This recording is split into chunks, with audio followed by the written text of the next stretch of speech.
ये video skip मत करना। गुरुजी मैं आपसे ये पूछना चाहती हूँ कि मैं ना शुरू से बिल्कुल ठीक थी, तो लेकिन ना मैं पहले टीचर रह चुकी हूँ, मैं डांस की टीचर भी रह चुकी हूँ, लेकिन 2 साल पहले मेरे पैर में दिक्कत हुई है और मैं चल नहीं पाती हूँ। मैं इसीलिए आज आपके यहाँ सोफे पर बैठी हूँ क्योंकि मुझसे नीचे चौकड़ी लगाकर बैठा नहीं जाता है, मैं चल नहीं पाती हूँ। इसलिए गुरुजी कुछ लोग जो कि बहुत माला जाप करते हैं, वो सोचते हैं कि हम ही भगवान हैं, हम जो कहते हैं वो बहुत सच होता है, हम ही भगवान है, हम माला जाप करते हैं, हम दिन रात माला जपते हैं, तो लेकिन वही लोग मुझे ये कहते हैं कि ये तो लंगड़ी है।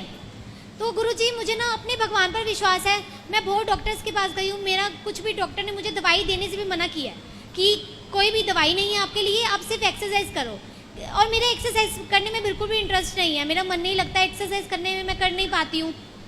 तो इसलिए मुझे कुछ बताओ, मुझे क्या करना चाहिए। मैं लोगों की सुन के ना, मैं वैसे तो बिल्कुल परफेक्ट हूँ, कोई बात नहीं, अगर भगवान ने दुख दिया है तो मुझे ठीक भी भगवान ही करेंगे। कोई बात नहीं, तो आप एक्सरसाइज करिए ना, क्या दिक्कत है। मेरा करने का मन नहीं करता गुरुजी, तो पर ये कि लोगों की बातें सुन के ना मेरा माइंड परेशान हो जाता है कि लोग मुझे ऐसे कहते हैं। आप अपने स्वास्थ्य के लिए भी एक्सरसाइज नहीं करना चाहती तो आप आलसी नहीं है बहुत बड़ी?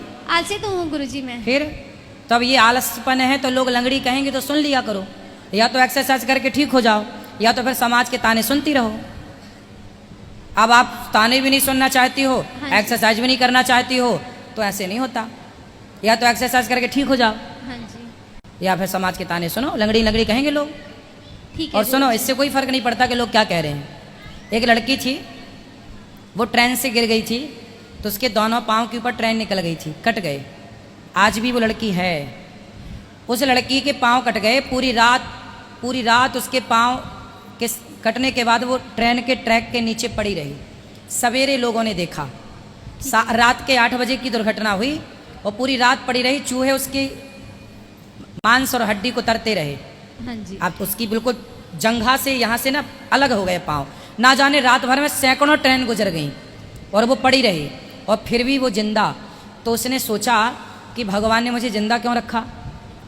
तो उसको लगा कि कोई विशेष उद्देश्य के लिए जिंदा रखा। उसे हॉस्पिटल ले जाया गया, पाँव तो कट ही चुके थे, लेकिन उसने एक नकली पाँव लगवाया। और आश्चर्य मानेंगे, उस नकली पाँव को लगाकर उस लड़की ने कहा कि ईश्वर ने यदि जीवन दिया है तो उद्देश्य जरूर कुछ ना कुछ दिया होगा। वो लंगड़ी जो दोनों पाँव कट गए, नकली पाँव लगा के वो चलना शुरू किया।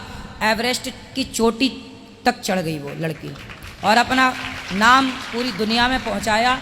पूरी दुनिया के लोग इससे जान गए कि वो एवरेस्ट की चोटी में चढ़ गई, वो नकली पाँव से। तो आपके अंदर जो जुनून है, जो जज्बा है ना, वो आपकी शक्ति है। पाँव शक्ति नहीं है। जिनके पाँव नहीं है वो भी इतिहास रच लेते हैं। आपके पाँव में तो जरा सी मौच है, तो वो ठीक हो जाएगी। तो आप इतनी हिम्मत क्यों हारती हो कि लोग लंगड़ी कह रहे हैं? तो आप एक्सरसाइज कर लो ना और ठीक हो जाओ ना। गुरुजी मेरा मानना तो ये है ना कि जो लोग माला जाप करते हैं वो इतना ज्यादा भगवान में विश्वास भी रखते हैं, लेकिन वो एक साइड दूसरे लोगों की चुगली करते हैं, बुराई करते हैं। भाई आपको अब आप भी तो यही करने बैठ गई ना। वो माला जप रहे हैं तो वो चुगली कर रहे हैं, तुम नहीं जप रही हो माला, तुम भी तो वही कर रही हो ना। हाँ जी, तो फिर उनमें और तुम्हें अंतर क्या रहा? कोई भी इसलिए लोग क्या कह रहे हैं, क्या कर रहे हैं, छोड़ो। आप सही राह पर चलो, आप मत करो निंदा चुगली। आपको लग रहा ना कि वो लोग कर रहे हैं, तो आप क्यों कर रही हो? आप ठीक करो अपने आप को। जब आप अपने आप को ठीक कर लोगे तो अपने आप, जब एक सही होगा तो एक से दूसरा सही होगा, 2 सही होंगे तो 4 सही होंगे। बस ऐसे ही है। एक क्रांतिकारी खड़ा हुआ, उसको देखते देखते सैकड़ों क्रांतिकारी खड़े हो गए। एक सही राह पर चलेगा तो सैकड़ों चल पड़ेंगे। आपने कहा कि वो तो करती है चुगली तो मैं भी करूं, तो क्या फ़ायदा? आप सही चलो बस। ठीक है। गुरुजी मेरा एक लास्ट प्रश्न ये है कि मेरे 2 बेटे हैं, दोनों बेटों की आपस में बनती नहीं है, दोनों सारा दिन लड़ाई करते हैं। कितने बड़े हैं? ये दोनों जी आए हुए हैं यहाँ पर, तो दोनों को गुरुजी मैं हर साल वृंदावन में लेकर आती हूँ। दोनों आपको बहुत मानते हैं, तो ये हर साल मुझे कहते हैं मुझे गुरुजी से मिलवाओ। आप पहले वहाँ सामने आश्रम में मिलवाओ। तो गुरुजी इनका नंबर नहीं आता था आपसे बात करने के लिए, तो आज हम लोगों का नंबर आया, तो आज हम आपसे पूरी बात करना चाहते हैं। कराओ बात। राधे राधे गुरुजी। क्या नाम है आपका? सर मेरा नाम काविश है। तो भाई कहाँ आपका? ये रहा। तो आप लड़ते क्यों हो भाई से? गुरुजी बाबा मुझे छेड़ता रहता है, परेशान करता रहता है। अच्छा, वो आपको परेशान करता है कि आप परेशान करते हो? ये मुझे बाबा छेड़ता रहता है, कभी हाथ लगाएगा, कभी कुछ करेगा, कभी कुछ। फिर आप क्या करते हो बताओ? फिर आप इसे मारते हो? हाँ जी। वो आपका भाई है, वो छेड़ता है, वो भाई है ना, इसलिए आपसे प्यार करता है, वो प्यार की छेड़छाड़ है, इसलिए आप तो केवल उसको प्यार से ही बात किया करो, लड़ाई नहीं बेटा। जैसे आपके 2 हाथ है ना, तो ये दोनों हाथ में कौन सा हाथ आपको ज़्यादा अच्छा लगता है? ये दूसरा वाला नहीं? अच्छा, अच्छा लगता है दोनों। आपकी 2 आंखें हैं, किस आंख से ज़्यादा प्यार है आपको? दोनों से। दोनों से। पाँव दो हैं, किस पाँव से ज़्यादा प्यार है आपको? दोनों से। दोनों से। उसी तरह जैसे आपके 2 हाथ हैं, 2 पाँव हैं, 2 आँख हैं, उसी तरह आप भी 2 भाई हैं। तो आपका एक हाथ आपका एक भाई है, दूसरा हाथ आप खुद हैं। जिसके पास 2 हाथ हैं वो ज़्यादा पावरफुल है, या जिसके पास 4 हाथ हैं वो ज़्यादा पावरफुल है? जिसके पास 2 हाथ वाला ज़्यादा पावरफुल है या 4 हाथ वाला ज़्यादा पावरफुल है? 4 हाथ वाला। हाँ, तो आपके जो भाई है वो कौन है? वो आपका भाई। आपके 2 हाथ भाई के जब दोनों मिल जाएंगे तो 4 हाथ हो जाएंगे। और 4 हाथ से क्या करोगे? आप दोनों भाइयों के जीवन में कोई संकट आने वाला हो, कोई दुख आने वाला हो, तो आप 4 हाथ से उस दुख से डट के सामना कर सकते हैं।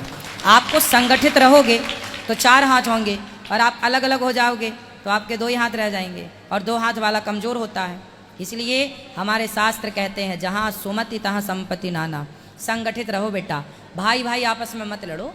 अभी बच्चे हो आप, ठीक है, प्यार की लड़ाई है, पर एक दूसरे का ख्याल रखो, ठीक है? गुरुजी मेरा आपसे एक प्रश्न है। पूछो। गुरुजी मेरा पढ़ाई में कभी कभी मन नहीं लगता। कभी कभी नहीं लगता, पर कभी कभी तो लगता है। हाँ जी। जब कभी कभी लगे तो खूब पढ़ लिया करो, जब कभी कभी ना मिल लगे तो खेल लिया करो, खेलने के बाद फिर पढ़ने बैठ जाया करो। मन लगता नहीं है बेटा, लगाना पड़ता है। मन अपना गुलाम है, मन के गुलाम हम नहीं हैं, मन हमारा गुलाम है। चलो छोटे से बात कराओ। राधे राधे गुरुजी। चश्मा क्यों लगाते हो? चश्मा लगा पड़ा है। तो आप शीर्षासन नहीं करते हो ना?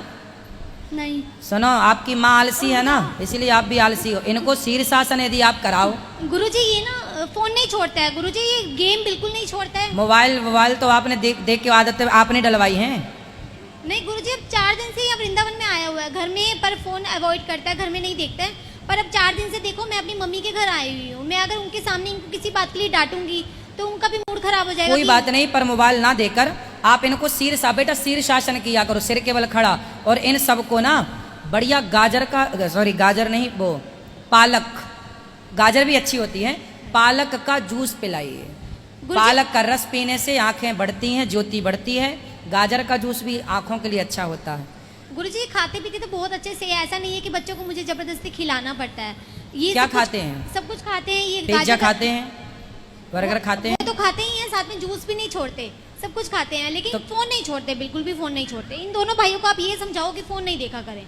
समझा दिया हमने, आपको समझा रहे हैं कि इनको शीर्षासन सिखाओ, इनको जूस पिलाओ जो हमने बोला, बस ठीक होंगे ये। चलो हाँ जी।